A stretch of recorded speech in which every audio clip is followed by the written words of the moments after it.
যোৱা 3 দিনত আমি অসমৰ বিষয়ে বহুত কথা পাতিলো আৰু বহু কেইজন বিনিয়োগকাৰী আহি আমাক সাক্ষাৎ কৰিলে আৰু কথা পাতোতে প্ৰায় 80-90 হাজাৰ কোটি টকাৰ বিনিয়োগৰ আমি প্ৰতিশ্ৰুতিও লাভ কৰিবলৈ সক্ষম হৈছো। 24 তাৰিখে মই উভতি গৈ পুনে বৰক্ষেত্ৰীলৈ যাম আৰু বৰক্ষেত্ৰীত আমি মুখ্যমন্ত্ৰী মহিলা উদ্যমিতা অভিযানৰ পুঁজি হিতাধিকাৰীসকলৰ মাজত বিতৰণ কৰিম। 25 তাৰিখে ৰাতিপুৱা মই ডুমডুমালৈ যাম আৰু সমগ্ৰ ৰাজ্যতে এটি কলি দুটি পাত এই আঁচনিখন আমি আৰম্ভ কৰিম। অসমৰ চাহ বাগিচাৰ প্ৰতিগৰাকী শ্ৰমিক, কেজুৱেল আৰু পাৰ্মানেণ্ট শ্ৰমিক সকলোৱে 5,000 টকাকৈ চৰকাৰৰ পৰা লাভ কৰিব। এই আঁচনিখন আমি আৰম্ভ কৰিম। অহা 31 জানুৱাৰী তাৰিখে গুৱাহাটীত বিধানসভাৰ নিচেই কাষতে স্বাধীনতা সংগ্ৰামী ছবিলাল উপাধ্যায়ৰ আমি এটা প্ৰতিমূৰ্তি স্থাপন কৰিম। আমি আৰু এখন আঁচনি আৰম্ভ কৰিব খুজিছো, সেইখন হ'ল মুখ্যমন্ত্ৰীৰ আত্মনিৰ্ভৰ অসম আঁচনি।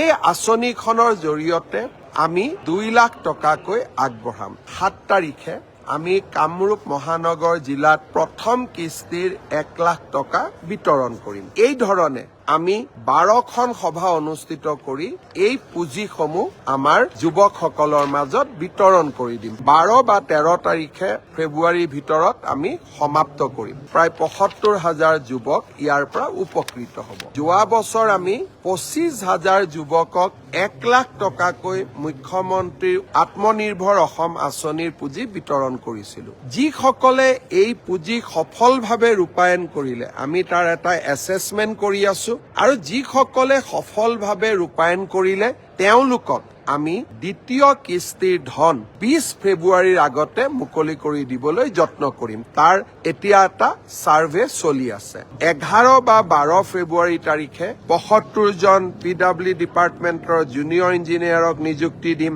195 জন এডিঅক আমি নিযুক্তি দিম। ফিচাৰী ডিপাৰ্টমেণ্টৰ 65 জনক আমি নিযুক্তি দিম। এনফৰ্চমেণ্ট ইন্সপেক্টৰ আমি 25 জনক নিযুক্তি দিম। জুনিয়ৰ ইঞ্জিনিয়াৰ চিভিল আমি 642 জনক নিযুক্তি দিম। পিপি এডিশনেল পিপি এছিষ্টেণ্ট পিপি আমি 241 জনক নিযুক্তি দিম। চেৰিকালচাৰ ডেমনষ্ট্ৰেটৰ 125 জনক নিযুক্তি দিম। জুনিয়ৰ ইঞ্জিনিয়াৰ 160 জনক নিযুক্তি দিম। এনেকে 2000 যুৱক যুৱতীক আমি 11 বা 12 ফেব্ৰুৱাৰী তাৰিখে নিযুক্তি দিম। 4,500 LPME আৰু SRD অৰ্থাৎ স্পেচিয়েল ৰিক্ৰুটমেণ্ট ড্ৰাইভ অফ সৰ্বশিক্ষা অভিযানৰ শিক্ষকসকলৰ বাবে ইয়াৰো আমি ফাইনেল ভেৰিফিকেশ্যন কৰি আছো। আমি চেষ্টা কৰি আছো যাতে ফেব্ৰুৱাৰীৰ ভিতৰতে এই নিযুক্তিৰ প্ৰক্ৰিয়াও আমি সমাপ্ত কৰিব পাৰো। 14 ফেব্ৰুৱাৰী তাৰিখে প্ৰধানমন্ত্ৰী নৰেন্দ্ৰ মোদী ডাঙৰীয়া গুৱাহাটীলৈ আকৌ এবাৰ অহাৰ সম্ভাৱনা আছে। গুৱাহাটী উত্তৰ গুৱাহাটীৰ সংযোগী ব্ৰহ্মপুত্ৰৰ ওপৰৰ বিশাল দলংখন তেখেতে উদ্বোধন কৰিব। ইণ্ডিয়ান ইনষ্টিটিউট অফ মেনেজমেণ্টৰ যিটো গুৱাহাটীত আমি আৰম্ভ কৰিম তাৰো প্ৰধানমন্ত্ৰী ডাঙৰীয়াই শুভাৰম্ভ কৰিব। 100 ইলেক্ট্ৰিক বাছো তেখেতে অসমক দিব আৰু 14 ফেব্ৰুৱাৰী তাৰিখে আমি এটা বিশেষ চিন্তা কৰি তেখেতক নিমন্ত্ৰণ কৰিছো। মৰাণত যি আমি এডভান্স লেণ্ডিং ফেচিলিটি বনাইছো, অৰ্থাৎ ভাৰতীয় বায়ু সেনাৰ বিমানসমূহ নেশ্যনেল হাইৱেৰ ওপৰতে নামিব পাৰে।